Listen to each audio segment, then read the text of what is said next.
A.G. Riddle.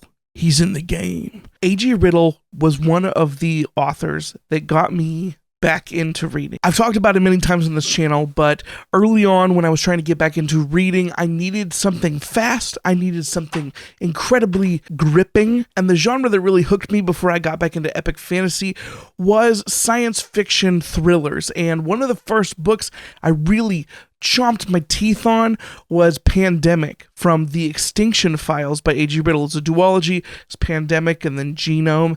And then also, like, the next year, right after I started reading, he released a trilogy of books called The Long Winter Trilogy. And I thought that was an incredible, fast-paced, super, it went crazy places trilogy about, I can't describe it because I don't want to spoil anything, but the thing is that A.G. Riddle is very good about writing books that start off with a crazy hook and keep you going the whole way through. Unfortunately, for some reason, A.G. Riddle's marketing department did not work as well as it should have because I did not realize he was about to drop a new book. And it wasn't until I got an email from his email thread chain saying that he was grateful that so many people had left early reviews for his new book, The Extinction Trials, that I was even made aware of this thing. What the heck? But as soon as I was made aware of this new book, The Extinction Files, I knew this would be the book to help me get out of my reading slump, along with reading How to Marry Keanu Reeves in 90 Days. And boy, oh boy, is this an A.G. Riddle type A.G. Riddle book. The book starts off with like a prologue that sets the scene for, hey, we've never found life in the universe, probably because extinction level events take out societies once they get so big. How do we fix that? And then it jumps right into a story where things start popping off immediately, and 6 people are left into a room by themselves. They're told the world has ended and they're supposed to carry it on. But of course, there's subplots upon subplots, and of course we get to experience the subplots of finding out who these characters are as they find out more about each other and as they find out more about the world that they live in. Now, all of A.G. Riddle's books that I've read so far do contain some common themes. Like, they're always these huge, epic, the world is ending events, and it's always up to a couple protagonists to be able to save them, and some things they do have in common. One of the things that this book has in common with some of the other books I've read previously is A.G. Riddle likes to use the trope of amnesia, where characters completely lose their memory and they have to figure it out, which of course is a device for the reader to be able to figure things out. It's a very common trope in video games, and it's also a very common trope in A.G. Riddle books. If you don't like the amnesia trope, maybe A.G. Riddle isn't for you. But if you are into the idea of the world is ending, people have amnesia, and they have to figure out what they're supposed to do in the small core group of people to try to survive and figure out what happened to the world, this book is probably exactly what you need. And it's one of those books that once you pick up, it's hard to put down. The chapters flow really well into each other, and his fast-paced writing and his ability to give you complex scenarios that are based in science without bogging you down with too much science. No, this isn't like an Andy Weir novel where you're going to spend a ton of time learning actual science. This is focused on being a crazy, super fast-paced thriller plot. It's something that should be turned into a Netflix adaptation.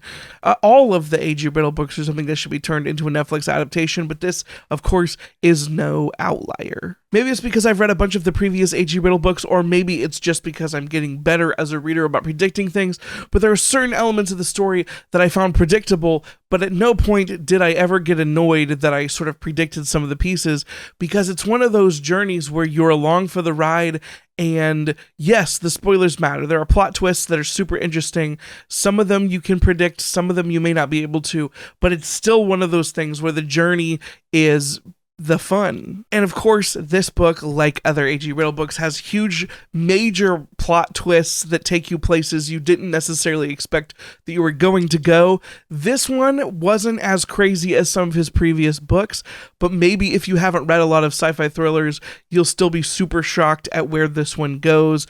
And the way that it sort of wraps up is just gold. I dare you to pick up an A.G. Riddle book. I dare you to pick up The Extinction Trials and try to put it down and say that's a bad book, because it may not be the most revelatory, amazing thing that you've ever read, but it will definitely keep your interest if you are into science fiction thrillers, and you will have a good time the whole way through.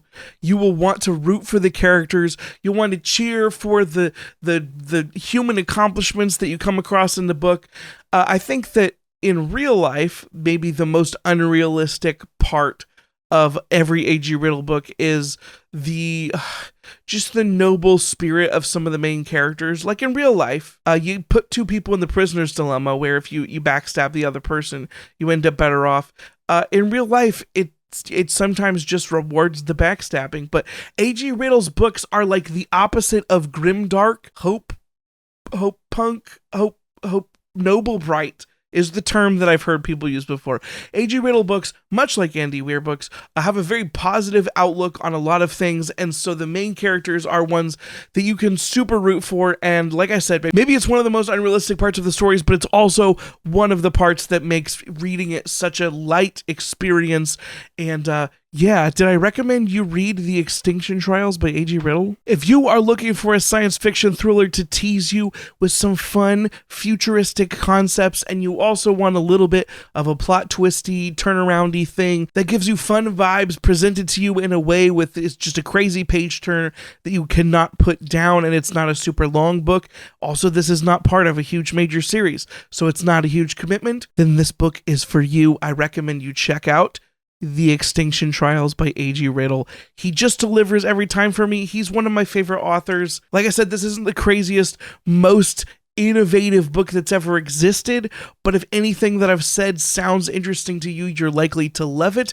And we need to support our independent authors. Get some love out there for my man, A.G. Riddle. If you like this review, please remember to give it a thumbs up. And if you'd like to see more reviews from me in the future, I'd love it if you hit that subscribe button. If you hit the bell, you'll get notified every time I post a new video. If you want to talk about this book, other books, or anything else related to the story sphere, or just to hang out, there's a link to a Discord down below. Everybody can join it. If you're looking for something fun to read over your Thanksgiving break, if you're in the United States, I'd highly recommend this one. If you want to do some traveling, it's a good audiobook as well. Thank you so much for watching.